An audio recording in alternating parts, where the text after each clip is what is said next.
ಅವರು ಮನೆಯಲ್ಲಿ ಮಗ ದಿನ ಕಳ್ಳತನ ಮಾಡುವಂತಹ ವ್ಯವಸ್ಥೆ. ಸೊ ಮತ್ತೆ ಏನು ಶೀಘ್ರವಾಗಿ ಡೆವಲಪ್ ಆಗಬೇಕು ಅಂತ ಮನೇಲಿರೋದನ್ನೆಲ್ಲ ತೆಗೆದುಕೊಂಡೋಗಿ ಜೂಜಾಡುವಂಥದ್ದು, ಜೂಜಾಡಿ ಕಳೆಯುವಂಥದ್ದು, ದುಷ್ಟರ ಸಹವಾಸ ಮಾಡುವಂಥದ್ದು, ದುಷ್ಟ ವ್ಯಸನಗಳನ್ನು ಕಲಿಯುವಂಥದ್ದು, ಮದ್ಯಪಾನ ಅಂತೆ, ಇನ್ನೊಂದಂತೆ, ಮತ್ತೊಂದಂತೆ ಅಡಿಕ್ಟ್ ಆಗುವಂಥದ್ದು, ಕೆಟ್ಟ ದುಷ್ಟ ಚಟಗಳಿಗೆ ಅಡಿಕ್ಟ್ ಆಗುವಂಥದ್ದು. ಮತ್ತು ಕೆಲವು ಸ್ತ್ರೀಯರಲ್ಲಿ ಅಂತೂ ಸೋಮಾರಿಯ ಲಕ್ಷಣ, ವಿವಾಹ ಅಂದರೆ ಆಗೋದಿಲ್ಲ ಅನ್ನುವಂಥದ್ದು, ಇದ್ದವರೊಟ್ಟಿಗೆ ವಿವಾಹ ಆಗ್ತೀನಿ ಅಂತ ಕೂರುವಂಥದ್ದು, ಅಥವಾ ಮನೆತನದ ಗೌರವ ಅಂತ ಲೆಕ್ಕಿಸದೆ ಮನೆ ಬಿಟ್ಟು ಓಡೋಗುವಂಥದ್ದು. ಎಲ್ಲ ಕುಟುಂಬದವ್ರಿಗೂ ಕೂಡ ತಲೆನೋವಾಗಿರ್ತಕ್ಕಂತಹ ನಿಮ್ಮ ಮಕ್ಕಳುಗಳು ನಿಮ್ಮ ಮಾತನ್ನು ಕೇಳದೆ, ಇವತ್ತು ಓದುವ ವಯಸ್ಸಿನಲ್ಲಿ ಓದದೆ, ಉದ್ಯೋಗ ಮಾಡುವ ವಯಸ್ಸಿನಲ್ಲಿ ಉದ್ಯೋಗ ಮಾಡದೆ, ವಿವಾಹ ಆಗುವ ಒಂದು ವಯಸ್ಸಿನಲ್ಲಿ ವಿವಾಹ ಆಗದೆ, ಒಂದು ಜವಾಬ್ದಾರಿ ಇಲ್ಲದೆ ಬೇಜವಾಬ್ದಾರಿ ಥರ ಇವತ್ತೊಂದು ದಿನ ಜೀವನ ಮಾಡ್ತಾ ಇರ್ತಾರೆ. ದಂಡ ಪಿಂಡದ ರೀತಿಯಲ್ಲಿ ಬದುಕ್ತಾ ಇರ್ತಾರೆ. ನಮಸ್ತೆ ವೀಕ್ಷಕರೇ, ನಾನು ನಿಮ್ಮ ಮೈಸೂರಿನ ಶ್ರೀನಿವಾಸನ್. ವೀಕ್ಷಕರೇ, ಈ ಒಂದು ಸಂಚಿಕೆಯಲ್ಲಿ ಎಲ್ಲ ಕುಟುಂಬದವ್ರಿಗೂ ಕೂಡ ತಲೆನೋವಾಗಿರ್ತಕ್ಕಂತಹ ಒಂದು ಕುಟುಂಬದ ಜವಾಬ್ದಾರಿಯುತವಾದಂತಹ, ಕುಟುಂಬದ ಗೌರವ ನಾಶವನ್ನು ಆಗದೆ ಕಾಪಾಡಿಕೊಳ್ಳುವಂತಹ ಒಂದು ವಿಶೇಷವಾದಂತಹ ಮಾಹಿತಿಯನ್ನು ನಾನು ನಿಮಗೆ ತಿಳಿಸ್ತಾ ಇದ್ದೀನಿ. ಯಾರೂ ಕೂಡ ಸ್ಕಿಪ್ ಮಾಡದೆ ಸಂಪೂರ್ಣವಾಗಿ ನೋಡಿ. ಬಹಳ ಅದ್ಭುತವಾದ ಮಾಹಿತಿ ಇದು.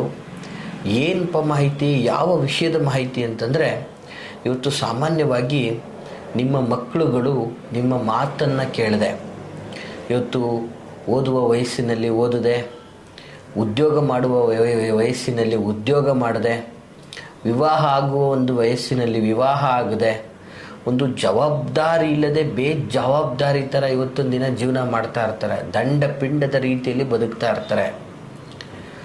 ಮನೆಗೆ ಮಾರಿ ಪರರಿಗೆ ಉಪಕಾರಿಯಾಗಿರ್ತಾರೆ ಇವತ್ತೊಂದು ದಿನ. ಇದು ಬರೀ ಪುರುಷ ಗಂಡು ಮಕ್ಕಳು ಅಂತಲೇ ಅಂತಲ್ಲ, ಗಂಡು ಮಕ್ಕಳಾಗಿರ್ಬೋದು, ಹೆಣ್ಮಕ್ಳಾಗಿರ್ಬೋದು. ಇವತ್ತು ಎಲ್ಲ ವಿಷಯದಲ್ಲೂ ಇವತ್ತು ತಂದೆ ತಾಯಿಗಳಿಗೆ ತಲೆನೋವಾಗಿರುವಂತಹ ವಿಚಾರ ಇದು.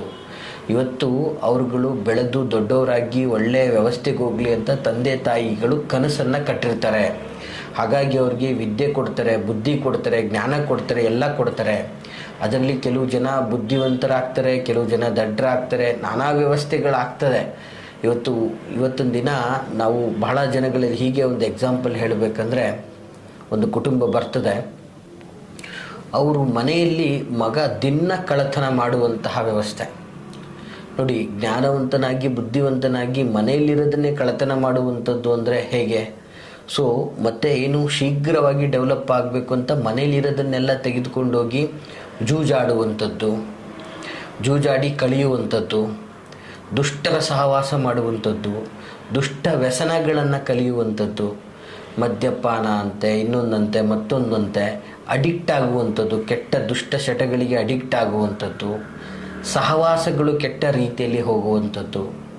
ಮತ್ತು ಕೆಲವು ಸ್ತ್ರೀಯರಲ್ಲಿ ಅಂತೂ ಸೋಮಾರಿಯ ಲಕ್ಷಣ, ವಿವಾಹ ಅಂದರೆ ಆಗೋದಿಲ್ಲ ಅನ್ನುವಂಥದ್ದು. ಸೊ ವಿವಾಹಕ್ಕೆ ಹಠ ಮಾಡುವಂಥದ್ದು, ಇಂಥವರೊಟ್ಟಿಗೆ ವಿವಾಹ ಆಗ್ತೀನಿ ಅಂತ ಕೂರುವಂಥದ್ದು, ಅಥವಾ ಮನೆತನದ ಗೌರವ ಅಂತ ಲೆಕ್ಕಿಸದೆ ಮನೆ ಬಿಟ್ಟು ಓಡೋಗುವಂಥದ್ದು. ಸೊ ಈ ರೀತಿಯಾಗಿ ಮನೆತನದ ಗೌರವವನ್ನು ನಾಶ ಮಾಡುವಂಥದ್ದು, ತಂದೆ ತಾಯಿಗಳ ಆಸೆ ಆಕಾಂಕ್ಷೆಗಳನ್ನು ಅರ್ಥ ಮಾಡಿಕೊಳ್ಳದೆ ಸ್ವೇಚ್ಛಾಚಾರವಾಗಿ ಬದುಕುವಂಥದ್ದು, ಮನೆಗೆ ಹೋಗಿ ಸಂಜೆ ರಾತ್ರಿ ಎಷ್ಟೆಷ್ಟು ಗಂಟೆಗೋ ಬರುವಂಥದ್ದು, ಹೇಳೋರಿಲ್ಲ ಕೇಳೋರಿಲ್ಲ ಅನ್ನೋ ಥರ ಬದುಕುವಂಥದ್ದು, ಕೇಳೋಕ್ಕೆ ಹೋದರೆ ನಿಮ್ಮ ಮೇಲೆ ದೌರ್ಜನ್ಯ ಮಾಡುವಂಥದ್ದು, ತಂದೆ ತಾಯಿಗಳ ಮೇಲೆ ದೌರ್ಜನ್ಯ ಮಾಡುವಂಥದ್ದು, ತಂದೆ ತಾಯಿಯನ್ನೇ ಏಕವಚನದಿಂದ ಅವರನ್ನು ಹೀಯಾಳಿಸುವಂಥದ್ದು. ಈ ರೀತಿಯಾಗಿ ಇವತ್ತು ಮಕ್ಕಳುಗಳ ವರ್ತನೆಗಳಿಂದಾಗಿ ತಂದೆ ತಾಯಿಗಳು ಹೈರಾಣ ಆಗ್ಬಿಟ್ಟಿರ್ತಕ್ಕಂಥದ್ದನ್ನು ನಾವು ಬಹಳಷ್ಟು ನೋಡಿದ್ದೀವಿ ವೀಕ್ಷಕರೇ. ಮತ್ತು ಕೆಲವೊಂದು ಬಾರಿ ಏನಾಗ್ತದೆ, ಈ ಉದ್ಯೋಗ ವ್ಯವಸ್ಥೆಯನ್ನು ಮಾಡದೆ ವಯಸ್ಸಿಗೆ ಬಂದು ದುಡಿಯೋವಂಥ ಮಗ ಸುಮ್ಮನೆ ಸೋಮಾರಿಯಾಗಿ ಮನೇಲಿ ಕುಂತಿರ್ತಾನೆ. ಉದ್ಯೋಗದ ಮೇಲೆ ಆಸಕ್ತಿ ಇರಲ್ಲ, ಯಾರು ಕರೀತಾರೆ ಅವ್ರ ಹತ್ರ ಹೋಗ್ಬಿಡೋದು. ಅಂದರೆ ಏನಂದರೆ ಮನೆಗೆ ಮಾರಿ ಊರಿಗೆ ಉಪಕಾರಿ ಅನ್ನೋ ಥರದಲ್ಲಿ ಓಡಾಟ ಮಾಡಿಕೊಂಡು ಜೀವನವನ್ನು ಕಳೀತಾ ಇರ್ತಾನೆ. ಸೊ ಮತ್ತು ವಿವಾಹದ ಸಮಯದಲ್ಲಿ ವಿವಾಹ ಆಗೋದಿಲ್ಲ. ಸೊ ಇಂಥವ್ರನ್ನೇ ವಿವಾಹ ಆಗಬೇಕು, ನಾನು ಇಷ್ಟಪಟ್ಟಿದ್ದೀನಿ, ಈ ರೀತಿ ಪ್ರೀತಿ ಪ್ರೇಮ ಅಂದ್ಕೊಂಡು ಭವಿಷ್ಯವನ್ನು ನಾಶ ಮಾಡ್ಕೊಳ್ಳೋದು. ಜೊತೆ ಶೀಘ್ರವಾಗಿ ಡೆವಲಪ್ ಆಗಬೇಕು ಅಂಥೇಳಿ ಈ IPL ಅಥವಾ ಈ ಒಂದು ಜೂಜಾಡುವಂಥದ್ದು, ಈ ರೀತಿ ಬೆಟ್ಟಿಂಗ್ಸ್ಗಳಲ್ಲಿ ಹೋಗಿ ದುಡ್ಡನ್ನು ಕಳ್ಕೊಂಡು ಪಾಪ ಇವತ್ತು ಎಷ್ಟೋ ಪೇರೆಂಟ್ಸ್ಗಳು ಮಗನನ್ನು ರಕ್ಷಿಸ್ಕೊಳ್ಳಿಕ್ಕೆ ಜಮೀನುಗಳನ್ನು ಮಾರಿ, ಆಸ್ತಿಗಳನ್ನು ಮಾರಿ, ಅವ್ನು ಮಾಡಿರ್ತಕ್ಕಂಥ ಸಾಲ ತೀರಿಸ್ಕೊಂಡಿರ್ತಕ್ಕಂಥದ್ದನ್ನು ನಾವು ನೋಡಿದ್ದೀವಿ. ಹೀಗೆ ಎಷ್ಟೋ ದೊಡ್ಡ ದೊಡ್ಡ ಕುಟುಂಬಗಳು ಮಕ್ಕಳ ಒಂದು ದುಶ್ಚಟಗಳಿಂದ, ಅವ್ರು ಮಾಡಿರೋ ಕೆಲಸಗಳಿಂದ ಅವ್ರನ್ನ ಬಚಾವ್ ಮಾಡೋಕ್ಕೆ ಅವರು ಬೆವರು ಸುರಿಸಿ ದುಡಿದು ಕಷ್ಟಪಟ್ಟಿದ್ದನ್ನು 5 ನಿಮಿಷದಲ್ಲಿ ಕಳೆದು ಹಾಳು ಮಾಡಿರ್ತಕ್ಕಂಥದ್ದನ್ನು ನೋಡಿದ್ದೀವಿ.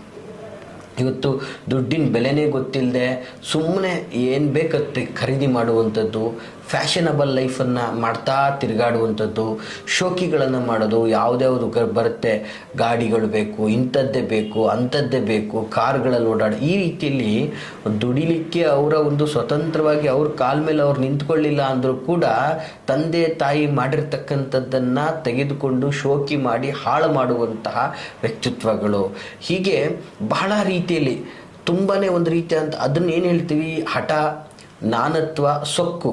ಅಂದರೆ ನನಗೆಲ್ಲ ಗೊತ್ತು, ನನಗೆ ಯಾರು ಹೇಳಬೇಕಾಗಿಲ್ಲ, ಬದುಕನ್ನು ನಾನು ಬಾಳ್ತೀನಿ, ಒಂದು ಹಠ, ನಾನು ಇಷ್ಟದಂಗೆನೇ ನಾನು ಬದುಕೋದು, ಯಾರ ಮಾತು ನಾನು ಕೇಳಲ್ಲ ಅನ್ನುವಂತಹ ಒಂದು ರೀತಿಯಾದಂಥ ಅಹಮ್ಮು.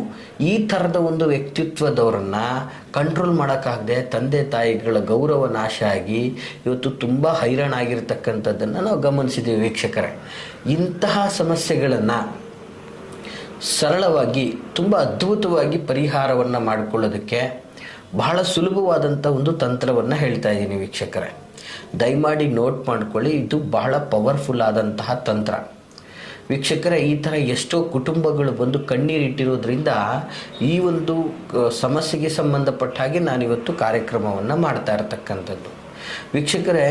ಈ ಒಂದು ಪರಿಹಾರ ನಿಮ್ಮ ಮಕ್ಕಳು ಅಥವಾ ನಿಮ್ಮ ಸ್ನೇಹಿತರ ಮಕ್ಕಳು ಅಥವಾ ಕುಟುಂಬಸ್ಥದಲ್ಲೇ ಈ ರೀತಿ ಯಾವುದೇ ಆಗಿದ್ದರೂ ಕೂಡ ಈ ಒಂದು ತಂತ್ರಗಳನ್ನು ನೀವು ಮಾಡಿ, ಅಥವಾ ಅವ್ರಿಗೆ ಈ ಥರ ತಂತ್ರಗಳಿದೆ ಅನ್ನೋವಂಥ ಸಲಹೆ ಸೂಚನೆಗಳನ್ನು ಕೊಡಿ.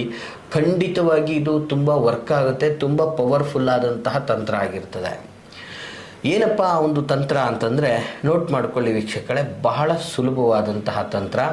ಮೊದಲನೇದಾಗಿ ಒಂದು ಅರಿಶಿಣದ ಬಟ್ಟೆಯನ್ನು ತೆಗೆದುಕೊಳ್ಳಬೇಕು ವೀಕ್ಷಕರೇ. ಒಂದು ತುಂಡು ಅರಿಶಿಣದ ಬಟ್ಟೆಯನ್ನು ತೆಗೆದುಕೊಂಡು ಅದರಲ್ಲಿ ಒಂದು ಎಡಮುರಿ, ಒಂದು ಬಲಮುರಿ, ಅಂದರೆ 2 ಬೇರುಗಳನ್ನು ಅದರಲ್ಲಿ ಹಾಕಿ, ಹಾಗೂ ಅದಕ್ಕೆ ಮುಟ್ಟಿದರೆ ಮುನಿ, ಸಾಮಾನ್ಯವಾಗಿ ನಿಮಗೆ ನಾನು ಕಾರ್ಯಕ್ರಮಗಳಲ್ಲಿ ತೋರಿಸಿದ್ದೀನಿ ಅದನ್ನೆಲ್ಲ. ಸೊ ಎಲ್ಲ ಕಡೆ ಸಿಗುತ್ತದು, ನಿರ್ಜಲ ಪ್ರದೇಶದಲ್ಲೆಲ್ಲ ಬೆಳೆದಿರುತ್ತೆ. ಅದನ್ನು ಆ ಮುಟ್ಟಿದರೆ ಮುನಿ ಗಿಡದ ಒಂದು ಸ್ವಲ್ಪ ಬೇರನ್ನು ಸಹ ಅದರಲ್ಲಿ ಹಾಕಬೇಕಾಗ್ತದೆ. ಹಾಗೂ 2 ಕವಡೆಗಳನ್ನು ಹಾಕಬೇಕು.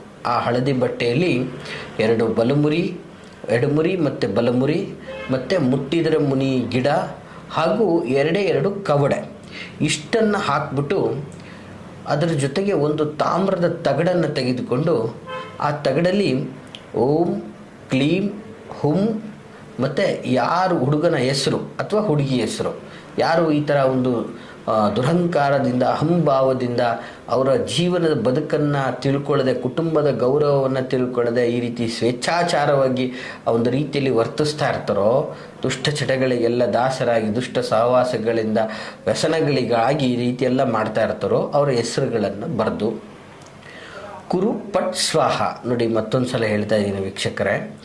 ಓಂ ಕ್ಲೀಂ ಹುಂ ಅಂಥೇಳಿ ಬರೆದು ನಂತರ ಹೆಸರನ್ನು ಬರೆದು ಕುರು ಪಟ್ ಸ್ವಾಹ ಎಂದು ಬರೆದ್ಬಿಟ್ಟು ಅವರು ಮಲಗುವಂತಹ ಅದರ ತಗಡನ್ನು ಕೂಡ ಆ ಬಟ್ಟೆಯಲ್ಲಿ ಹಾಕಿ ಗಂಟನ್ನು ಕಟ್ಕೋಬೇಕಾಗ್ತದೆ ವೀಕ್ಷಕರೇ.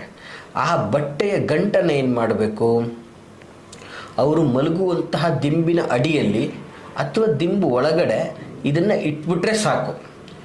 ಈ ರೀತಿ ಮಾಡಿ ವೀಕ್ಷಕರೇ ಸಾಕು. ಈ ಒಂದು ತಂತ್ರ ನೀವು ಮಾಡಿ, ಎಷ್ಟೇ ಹಠಮಾರಿಯಾಗಿರಲಿ, ಎಷ್ಟೇ ಪೋಲಿ ಬಿದ್ದೋಗಿರಲಿ, ಎಷ್ಟೇ ಸೋಂಬೇರಿ ಆಗಿರಲಿ, ಅಥವಾ ಎಷ್ಟೇ ಒಂದು ದುಷ್ಟ ರೀತಿಯಲ್ಲಿ ಅವರು ನಡ್ಕೊಳ್ತಾ ಇದ್ದರೂ ಕೂಡ ಕಂಪ್ಲೀಟ್ ಪರಿವರ್ತನೆಯಾಗಿ ನಿಮ್ಮ ಕಂಟ್ರೋಲಿಗೆ ಬರ್ತಾರೆ. ಒಂದು ಮಾನವೀಯ ಮೌಲ್ಯಗಳನ್ನು ಇಟ್ಕೊಂಡು ಬದುಕುವಂತಹ ಮಕ್ಕಳಾಗ್ತಾರೆ, ಸಮಾಜಕ್ಕೆ ಮಾದರಿಯಾಗಿ ಬದುಕ್ತಾರೆ ಅಂತ ಹೇಳಕ್ಕೆ ಇಷ್ಟಪಡ್ತೀನಿ. ವೀಕ್ಷಕರೇ, ಈ ಮಾಹಿತಿ ತಮಗೆ ಇಷ್ಟವಾಗಿದ್ದರೆ ಲೈಕ್ ಮಾಡಿ.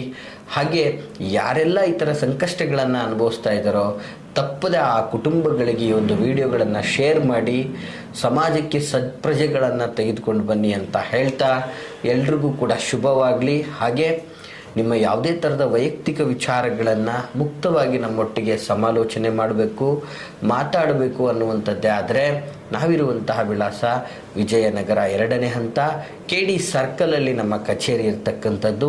ನೇರವಾಗಿ ಬಂದು ಸಹ ತಾವು ಭೇಟಿಯಾಗ್ಬೋದು ಅಂತ ಹೇಳ್ತಾ ವಿಡಿಯೋದಲ್ಲಿರ್ತಕ್ಕಂತಹ ಸಂಖ್ಯೆಗೆ ಕರೆ ಮಾಡಿಕೊಂಡು ನಾವಿರೋದು ಇಲ್ಲದಿರುವುದನ್ನು ಖಚಿತಪಡಿಸ್ಕೊಂಡು ಬನ್ನಿ ಅಂತ ಹೇಳಲಿಕ್ಕೆ ಇಷ್ಟಪಡ್ತೀನಿ. ವೀಕ್ಷಕರೇ, ಎಲ್ರಿಗೂ ಶುಭವಾಗಲಿ. ನಮಸ್ಕಾರ.